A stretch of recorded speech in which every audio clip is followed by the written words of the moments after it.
কি পরিমাণ রোদ, কি পরিমাণ রোদ, রাধা কি পরিমাণ গরম। আমরা যেখানে আছি ওখানে তো প্রায় গ্রাম বললেই চলে, গ্রামই। এই গ্রামের মধ্যে এত গরম, জানি না শহরের মানুষের কি পরিমাণ গরম। এই গরমে গরমে যদি ১ কাপ লেবুর শরবত হয় কেমন হয়? প্রিয় শ্রোতা, আসসালামু আলাইকুম। আজকে হাজির হয়ে গেলাম সুন্দর একটা ভিডিও নিয়ে। সেটা হচ্ছে লেবু বাগানে আসছি। এটা হচ্ছে আমি যেখানে অবস্থান করি চাঁদপুর জেলা কারাগার।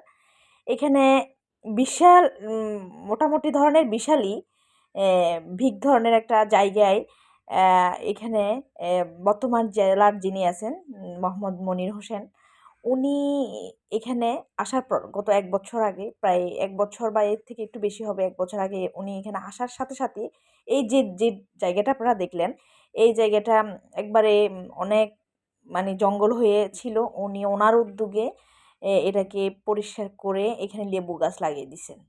আসলে কি পরিমাণ গরম সেটা আপনাদেরকে বোঝাইতে পারব না। এই গরমে যখন বিকালে একটু হাঁটতে গেলাম, দেখলাম যে কি সুন্দর, প্রায় আজকে ৮-৯ মাস পর গেলাম। দেখলাম যে সুন্দর একটা বাগান হইছে। এটা যখন চারা রোপণ করছে তখন অবশ্য দেখছি। দেখার পর আর যাওয়া হয় নাই। এখন দেখলাম যে প্রচুর ধরনের লেবু আসছে, ভিন্ন জাতের লেবু। অনেক ধরনের লেবু এখানে আছে। অনেক ধরনের লেবু। অনেক বড় একটা জায়গা জুড়ে উনি লেবুর গাছ লাগিয়ে দিছেন। আসলে উনি অনেকটা ভালো একজন মনের মানুষ। এই দেখুন কত ধরনের জাতের লেবু আপনি এখানে দেখতে পারবেন।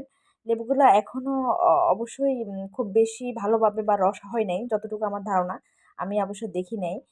এখানে বাগানে আমার নিজের ভাগ্নি, ও কিন্তু ন্যাচারাল। ও ছোট থেকে মানে শহরে শহরে ওর বেড়ে ওঠা। আ যার কারণে আসলে সে প্রকৃতিকে খুব বেশি ভালোবাসে। সারাদিন বাইরে থাকতেও খুব বেশি পছন্দ করে। যে কয়দিন ও এখানে ছিল সারাদিনই ও বাইরে ছিল। যাই হোক, মানে দেখুন কি সুন্দর ফলন হইছে।